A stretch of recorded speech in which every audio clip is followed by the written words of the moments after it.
What would you do if your lazy Sunday morning turned into the opening scene of a surveillance thriller? That was the question I never thought I'd have to ask myself, until I noticed a blinking red light hovering just above my hedge. Where are you watching from? The sky? The next house over? Or are you sitting comfortably in some air-conditioned HOA office, sipping green smoothies while my life becomes your afternoon entertainment? It all began the way any illusion of peace does, quietly, almost romantically. The sky was a soft wash of blue, the sun not yet harsh, casting golden ripples across the water in my pool. Bob Marley crooned out something about everything being all right from my Bluetooth speaker, and I believed him. I was mid-dive, coffee mug in hand like some suburban champion, my body suspended between freedom and gravity, the smell of chlorine and fresh-cut grass swirling around me. For a split second, life was perfect. Then I saw it. That tiny red dot. Blinking. Blinking. Watching. It took my brain a moment to register. A small black cylinder, sleek and sinister, peered at me like a digital mosquito hovering over my fence. Suspended on a thin pole, just tall enough to clear the hedge. I stopped mid-paddle, blinking back at it, as if I could somehow make it vanish by staring harder. But no, it was real. It was steady. It was deliberate. And it was aimed directly at my pool. My heartbeat slowed into a kind of hollow echo as the taste of my coffee soured in my mouth. The tranquility evaporated. I pulled myself out of the water, dripping and irritated, wrapped a towel around myself like a shield, and stomped barefoot into the house. The feeling wasn't just discomfort, it was violation. You don't expect to be watched while you're half naked in your own backyard. That's not just an invasion of privacy, it's a betrayal of what a home is supposed to be, a sanctuary. My fingers were trembling slightly as I opened my laptop and logged into the HOA's online portal. Maybe it was a prank. Maybe it was something else. But no, there it was. A shiny new post on the community bulletin. New surveillance initiative approved cameras installed for safety. Safety. Always such a neat little word to disguise control. I lived in a cul-de-sac. We didn't have traffic or break-ins or even teenagers brave enough to TP houses on Halloween. Safety from what? From the sound of my dog barking at squirrels? There was no corner in our little circle of matching roofs and pastel mailboxes. No intersection. No thoroughfare. Just 26 homes in a loop, nestled behind a white aluminum gate like we were pretending to be exclusive. And yet here was a camera, tall, ominous, and carefully angled to monitor what? My cannonballs? My barbecues? My tan lines? That's when I knew it wasn't an accident. It wasn't random. It was Karen. Karen Donnelly, the HOA president, with her rigid smile and her calendar of passive-aggressive power plays. This woman once fined me $75 because my wind chimes didn't match the neighborhood tone. And she never forgot the time I declined to attend her daughter's overpriced candle party, or the solar panels I installed that, according to her, visually disrupted the community aesthetic. From that moment on, I became her favorite problem, her crusade, her personal HOA nemesis. Still wrapped in a towel, I marched down to the HOA office, a glorified shed near the tennis courts that smelled like Lysol and control issues. And there she was, Karen in her full glory. Crossed legs, overpriced stainless steel tumbler in hand, sipping something green and smug. She didn't even look up when I entered. If this is about the camera, she said without blinking, we've had 3 break-ins last year. I blinked. 3? Greg's raccoon scare, Marie's potted plant went missing, and someone sneezed aggressively on Halloween. She sipped her drink. We're prioritizing community safety. That thing is aimed at my pool, I said. I checked the angle. It's not facing the street. It's facing my sliding glass door. She turned her laptop screen toward me like a plot twist.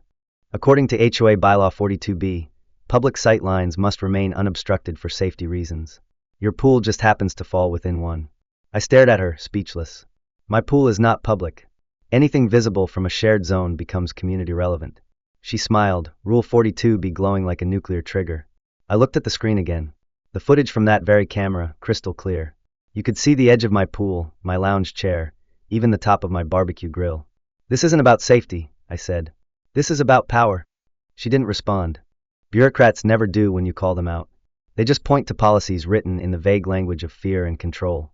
They use words like community, order, and stability to justify surveillance, to normalize intrusion. And you begin to wonder, am I overreacting? Is it just a camera? Or is it something deeper, something colder, about losing autonomy inch by inch under the banner of shared interests? I left that office with wet footprints and rage, opened the full HOA bylaw PDF on my laptop, and found the section. Rule 42B. Public sight lines may not be obstructed from authorized board views to ensure neighborhood consistency and safety. So vague it was practically poetic. Consistency. Safety. 2 words that meant everything and nothing. I pulled up the technical specs of the camera model. Night vision, 4K zoom, motion tracking. With its placement and lens capacity, that camera didn't just see my pool. It could zoom in on my grill. It could see through the sliding door if I forgot to draw the curtain. It could, if I wore the wrong swim trunks, get me fined for aesthetic inconsistency. I called my lawyer friend Sam. She's dealt with HOAs before. One time even got a trampoline ban overturned in Brentwood. She told me the hard truth. If the pole's on HOA land and it doesn't record audio or interiors, it's technically not illegal. I felt my throat tighten. So what can I do? She was silent for a second. You can't take it down, but you might be able to block it, just not in a permanent way. There's probably a loophole if you dig hard enough. I knew then that I couldn't fight this with anger or emails or polite requests. I'd played that game before, sent my concerns, attended the meetings, filled out the forms that went nowhere. The HOA didn't want feedback. It wanted compliance. But this wasn't going to be a complaint. This needed to be a statement. I closed my laptop, leaned back in my chair, and steepled my fingers like a cartoon villain. I needed something bigger, bolder, legal, yet undeniably obnoxious. If Karen wanted to play sightline semantics, I'd beat her at her own game, with color, plastic, and absurdity. Because the truth is, when you've been quietly watched long enough, there comes a moment when you stop asking for permission. You start building walls. Not to keep people out, but to keep your peace in. And mine would be 10 feet tall, inflatable, and wearing flamingo print. But before we build it, tell me this. If a camera watched you every day, without consent, without reason, how long would you stay silent? Where would you draw the line? Or better yet, would you dare to fight back with a beach wall? The day after I decided to fight back, the sun rose like it always did, warm, unbothered, indifferent to the slow, smoldering war beginning to unspool behind hedges and HOA bylaws. But this time, I wasn't sipping coffee by the pool. I was hunched over my dining table, surrounded by printer ink fumes, paper clippings, and a sketch pad stained with the kind of aggressive red pen that only revenge plans seem to justify. The camera still blinked outside like a heartbeat I didn't consent to. Except now, it wasn't just blinking at me. It was daring me. Karen may have thought she won the first round, hiding behind Rule 42B like a queen behind a shield wall of gray language and smugness, but I wasn't interested in arguing the text anymore. I was looking for the glitch in the matrix, and I found it buried on page 72 of the HOA regulation PDF, under a subcategory, so obscure it might as well have been written in invisible ink. Temporary decorative structures permissible under Clause 12A for seasonal, event-based, or celebratory purposes, provided no permanent foundation or obstruction of HOA-managed pathways is present. There it was, a loophole wrapped in corporate decorum, tied with the ribbon of legal ambiguity. Decorative, seasonal, temporary. They'd written it to allow people to hang pumpkins or put up inflatable Santas, but they didn't specify dimensions. They didn't say it couldn't be vertical. They didn't say it couldn't be a 10-foot wall printed with dolphins, flamingos, and a cartoon sun with sunglasses. All they said was temporary and non-permanent. Game on. That afternoon, I called my cousin Leo, a man whose garage looked like NASA's recycling center and whose hobbies included turning leaf blowers into hovercrafts. When I told him what I was planning, he didn't ask why. He just laughed for a full 10 seconds and said, "Let me bring my pump." By the time he arrived at dawn the next morning, the air was crisp and humming with possibility. Leo stepped out of his car in cargo shorts, a utility belt that had no right to exist in a residential setting, and a hat shaped like an energy drink can. In his hand, a blueprint. Not a sketch. Not a concept. A literal architectural rendering of an inflatable vinyl structure, complete with airflow ducts, tether points, and a QR code linked to safety regulations for backyard installations. "You said make it legal and ridiculous," he said, unfurling the print on my patio table. "So here's your ridiculous." The plan was deceptively simple. Build a 10-foot tall, 25-foot wide inflatable wall with tropical beach art on one side and reflective vinyl on the other. The side facing Karen's camera would show a cartoonish paradise, flamingos sipping coconut water, pineapples dancing, a hammock with no one in it. The other side, facing me, would reflect sunlight and block out the blinking red dot. It wouldn't be a barrier. It would be a mirror. A party. A private joke. And more importantly, it would be lawful. I filed a request for temporary visual decor under HOA Clause 12A, titled the event Summer Solace, and included a mocked-up invitation to a poolside gathering that didn't exist.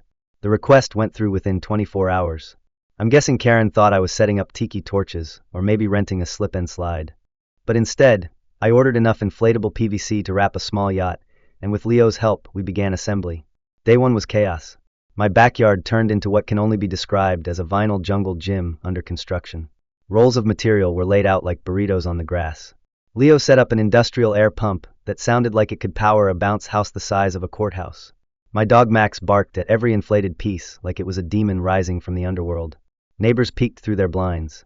Some watched with curiosity, others with dread, as if unsure whether I was preparing for a children's birthday party or the most flamboyant rebellion the cul-de-sac had ever seen. By midday, the base had taken shape. We anchored it using sandbags, tied the corners to reinforced hooks I installed along the patio, and rigged the side seams with flexible LED tubes, not just for aesthetic, but to glow at night like some neon resort on the Vegas Strip. The inflation process was strangely ceremonial. Every pump of air felt like exhaling years of silent frustration. Every ripple in the material whispered, "You're not alone. You're not crazy." Because if a camera staring at you for hours is normalized, then maybe absurdity is the only rational response. By the time we stepped back to look at our creation, it was magnificent.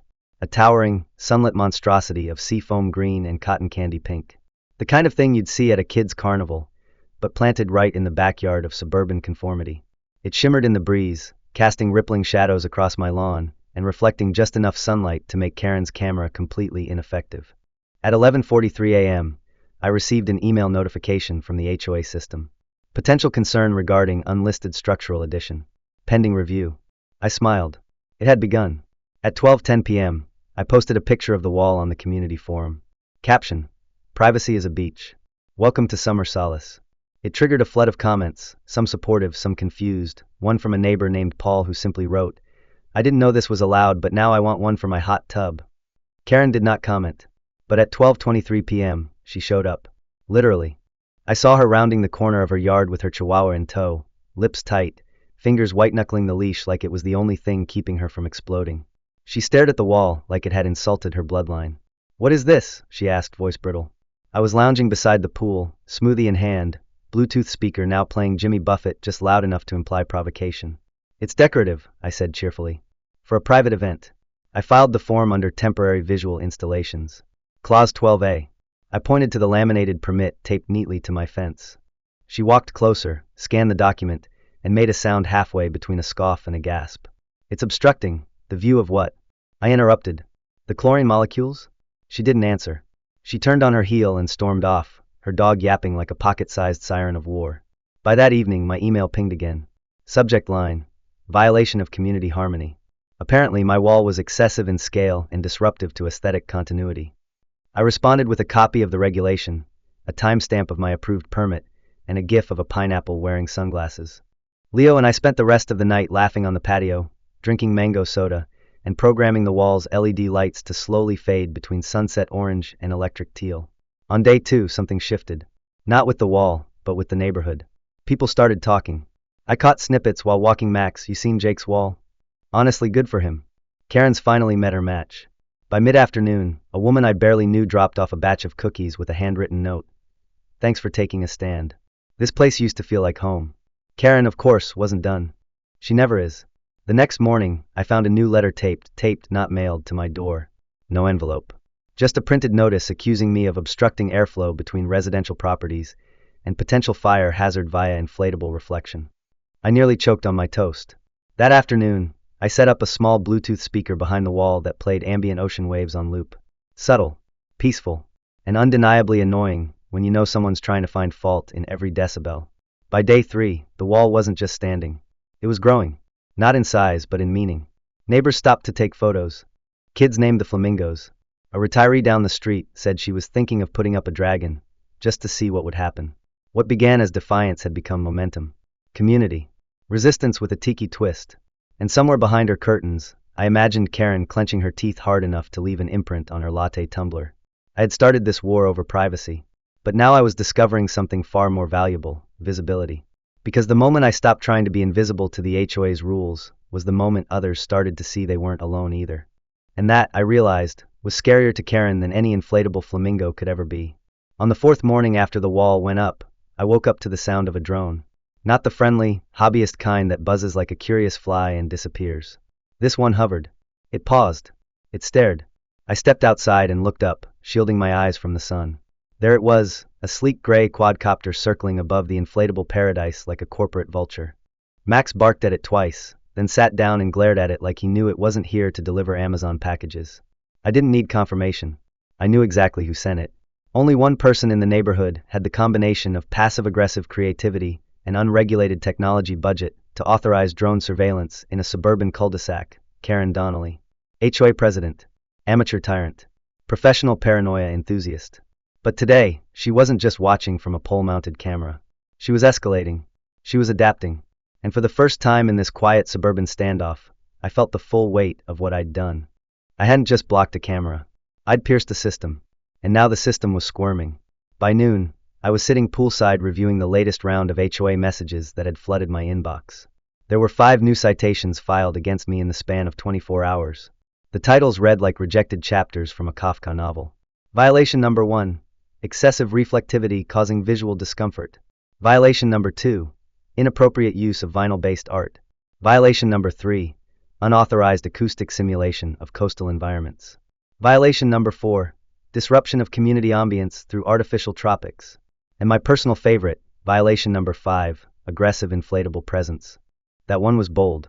I imagined Karen writing it in her kitchen, sipping her kale smoothie with the satisfaction of a woman who believed punctuation was a weapon and formatting was an act of dominance.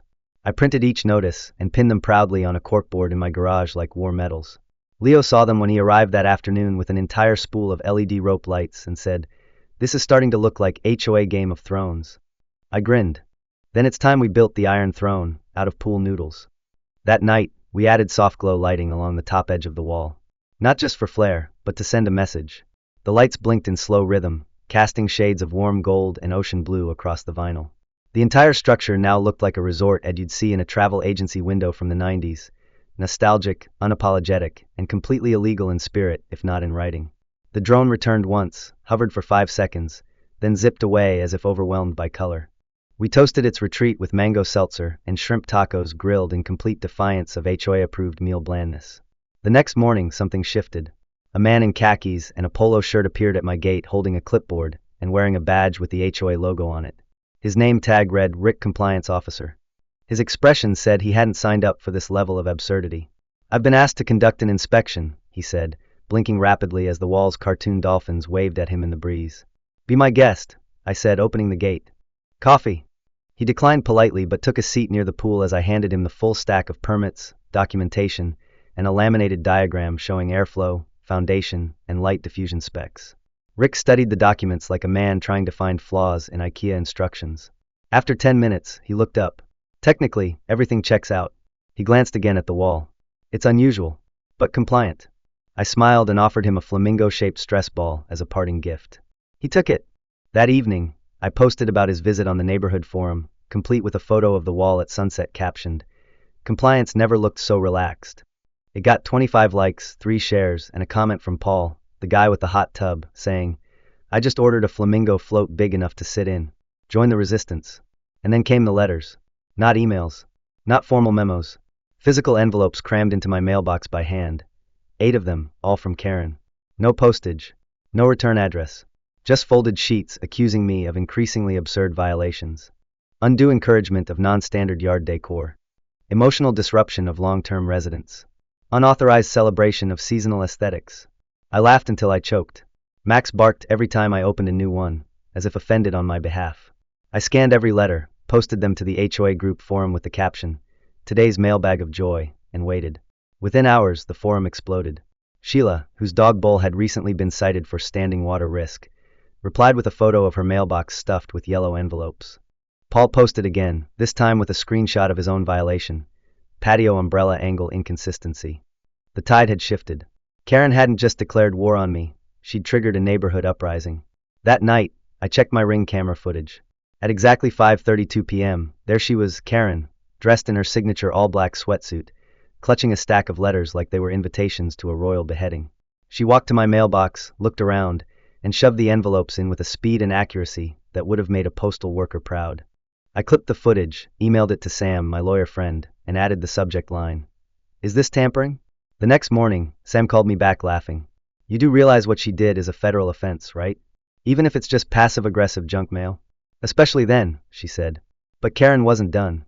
Later that week, a man I'd never seen before strolled slowly past my house, holding a DSLR camera with a telephoto lens long enough to look military grade. He didn't wave, didn't smile, just snapped photos. My wall, my yard, My dog. My window. I walked outside, phone recording, and asked, "Need help finding a flamingo?" The man mumbled something about documenting visual infractions and walked off like a startled librarian. That afternoon, a brand new citation appeared at my door accusing me of unneighborly ambience. I didn't even pretend to be mad. I added it to the corkboard. By now, I wasn't just defending a wall. I was upholding a culture shift. What began as satire had become symbol. Kids pointed at the flamingos on their way to school. Neighbors dropped off snacks and jokes. Someone left a lawn gnome at my door with sunglasses glued on and a note reading, "In case Karen starts watching from underground." I couldn't believe it. A vinyl wall and some LED lights had awakened an entire block of people who'd spent years quietly swallowing fines, rules, and the ever-tightening grip of an HOA leadership that saw every flower pot as a threat to civilization. And in the middle of this absurd suburban renaissance, Karen doubled down. The next HOA newsletter arrived with a bold new section titled, "Preserving Visual Sanctity." It featured a blurry photo of my wall, an anonymous quote about visual chaos, and a new policy proposal for mandatory review of temporary installations over 6 feet. I posted it to the forum with the caption, "Blink twice if Karen's holding your sense of joy hostage." 47 comments. One neighbor suggested organizing a flamingo fiesta. Another started designing stickers that read, "Free the lawn." But what came next caught even me off guard. The HOA scheduled an emergency meeting, public, with voting rights activated. The subject line of the invite was resident obstruction case and policy reassessment. And just like that, the stage was set, not just for a policy debate, but for something bigger, a reckoning. I prepared a binder, printed every citation, clipped every absurd email, compiled ring footage. Sam helped me draft a timeline. Leo made me a slideshow. We were no longer fighting about a wall. We were fighting for the soul of a neighborhood that had forgotten it was supposed to feel like home. The clubhouse smelled like old carpet and anxious citrus-scented cleaning spray, the kind that tried to disguise tension with artificial freshness. The folding chairs were set up in precise rows, all facing a long plastic table where Karen sat like a small-town dictator preparing for her grand address. She wore all black again, somewhere between a mourning widow and a courtroom villain, and had positioned her massive binder labeled Visual Safety and Community Order at center stage. The screen behind her flickered with a PowerPoint title that read Policy Update Proposals and Special Action Motions. I took a seat near the back, deliberately late, wearing a Hawaiian shirt covered in pineapples and dolphins, sunglasses pushed onto my head, and a backpack stuffed with evidence. As I unzipped the bag and pulled out my folder, I scanned the room. Packed. Priya sat to the left of Karen, tense but composed. Bill, ever the quiet observer, sat at the far end of the board table, flipping through papers with a barely concealed frown. And the crowd had changed. These weren't just HOA loyalists and policy nerds. These were neighbors, regular people. Some held copies of citations. Some wore beach-themed shirts. Sheila was in the front row with a popcorn bag like she was watching a movie. Paul, the hot tub guy, leaned against the back wall with his arms crossed and a flamingo pin on his collar. Karen cleared her throat. The projector clicked. The first slide showed a pixelated photo of my wall at sunset, taken from a questionable angle that exaggerated its size like some inflatable Godzilla. "This meeting," Karen began, "is to address a growing threat to our community's harmony, visual stability, and shared safety goals." She clicked to the next slide, a list of words in all caps: disruption, non-compliance, obstruction, dissent. Then came a short clip of my wall swaying gently in the wind, the LED lights pulsing in soft blue tones, accompanied by a dramatic stock music track clearly added in post. People giggled. Karen did not. "We have reviewed Mr. Jacob Meyer's use of unauthorized decorative structures, and while certain technicalities have allowed these displays to persist, the spirit of our community guidelines has clearly been violated." She paused for emphasis. "We propose the following policy. Any temporary installation exceeding 6 feet in height must be reviewed by the board and may be removed upon request by any elected member due to aesthetic disruption or community discomfort." She looked up, satisfied, waiting for nods of agreement. But what she got instead was a slow murmur of "seriously" from the back. I stood. "I'd like to respond to that." Karen raised a hand. "Mr. Meyer, this is not an open forum." "Actually," Priya interrupted softly, "this is a community hearing. Residents are allowed to speak." Karen's jaw twitched. I walked to the front, slow, deliberate, and placed my binder on the table. "This wall, this ridiculous, inflatable, beach-themed wall, is not just legal. It's symbolic. It's a response to a pattern of overreach, of surveillance without consent, of weaponized citations and inconsistent enforcement." I opened the binder, flipping through the first set of documents. "Here is my original permit request, stamped and approved." Here is the footage of Karen personally placing citations in my mailbox. Illegal tampering under federal mail regulations. Here is a copy of the drone incident I reported. And here, I held up a USB drive, are the clips, emails, and timestamps that show a consistent campaign of targeted harassment not just toward me, but toward multiple residents in this room. Sheila raised her hand and waved a crumpled violation letter. Water bowl hazard, she shouted. Paul chimed in. My umbrella has feelings, apparently. Laughter erupted. Karen tried to interject, but Bill held up a hand. Karen, did you actually deliver those citations yourself? Her face paled. Someone had to ensure delivery. That's not protocol, he said firmly. That's not your job. Karen's voice rose, shrill and tight. You're all missing the bigger picture. This wall is not just a visual nuisance. It represents rebellion, undermining of structure. If we allow this, what's next? Inflatable dragons? Live mariachi bands? Lawn anarchists? Or maybe, I said, we allow color, individuality, freedom to enjoy our own homes without being filmed by covert surveillance systems. I turned to the crowd. How many of you have received citations in the past 6 months for things that felt absurd? Half the room raised their hands. I nodded. This isn't about rules. It's about control. The murmurs became claps. Not wild applause yet, but real, human agreement. Priya stood. I moved to table the amendment for further review. It lacks clear criteria and appears retaliatory. Bill nodded. Seconded. Karen slammed her binder shut. You're letting chaos win. No, I said. We're letting people breathe. The vote passed. The amendment died on the floor. Karen didn't argue. She didn't speak. She just stood, gathered her things, and stormed out of the room, leaving her chair spinning slowly in silence. I thought that would be the end of it. I thought the wall had done its job. But Karen wasn't finished. She had one last card to play. 2 days later, I received an envelope via private courier. Inside, a printed restraining order request filed in her name, alleging that I had harassed her publicly, caused emotional distress, and created an environment of psychological intimidation through continued flaunting of offensive decor. I stared at the papers, half in disbelief, half in admiration. She'd gone nuclear. She wanted to drag me into court, exhaust my energy, smear my name. But this time I was ready. Sam helped me prep. We gathered every piece of footage, every timestamp, every witness statement. The morning of the hearing, I walked into that courtroom in a crisp button-down and jeans, binder in one hand, USB stick in the other. Karen sat on the other side, dressed like she was auditioning for a crime drama, the victim role. The judge, a weary woman in her 50s who looked like she'd seen it all, listened patiently. Karen went first. She described the wall as menacing, as a provocation, as a constant reminder that her authority was no longer absolute. She cried, real or rehearsed, I couldn't tell. Then it was my turn. I walked her through the timeline. The camera, the drone, the mailbox footage, the drone photos, the community support, the complete legal compliance of the wall, the citations, the absurdity. The judge sat in silence, then finally said, This appears to be less about safety and more about power. There is no basis here. Request denied. Karen didn't look at me as she left. She didn't speak. But I knew it was over. When I got home, there was a note taped to my door.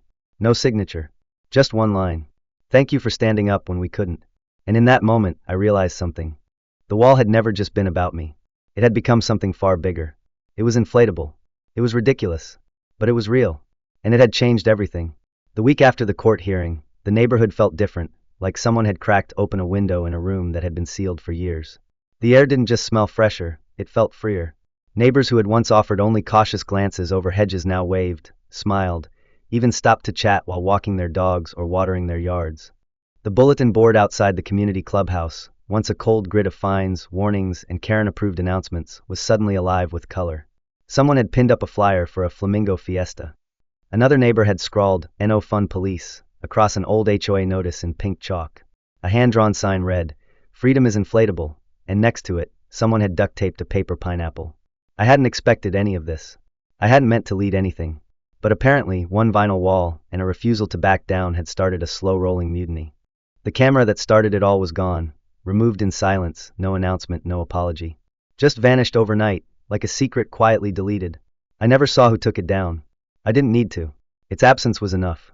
But the wall still stood, swaying gently in the spring breeze like a ridiculous, sun-bleached flag planted in the middle of a reclaimed territory. Max still barked at it every morning like he was reaffirming allegiance. Then came the message. Priya emailed me 2 days after the court hearing. Subject line, strategy? She asked if we could talk. I met her at the tennis courts, The same ones behind the HOA shed where this whole thing had first ignited with a smug sip from a stainless steel straw. Priya looked tired, but purposeful. She leaned in and said, "The board has been meeting without Karen." I raised an eyebrow. "Since when?" "Since the citations got out of hand," she said. "Bill brought up a vote to dissolve the current leadership. Quietly. No drama. Just clean break." "Let me guess," I said. "Karen doesn't know yet?" Priya smiled faintly. "She does now. The vote is this Friday." She paused. "We have the numbers. But it would help if you didn't show up." "Why?" I asked. "Because she'll expect you to be the hero. And we need this to be about everyone." I nodded. She was right. So on Friday evening, while the fluorescent lights flickered above an overcrowded community center and history quietly rewrote itself, I stayed home. I grilled burgers. Max chased dragonflies. The flamingos on the wall fluttered like oversized confetti caught in the wind. Around 9:03 p.m., my phone buzzed. A single message from Priya. It passed.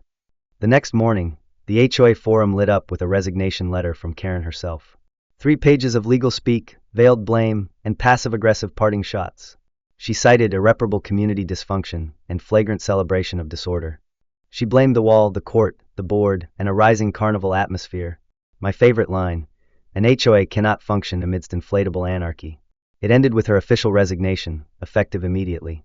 No farewell, no well wishes. Just silence. The reign of Karen was over.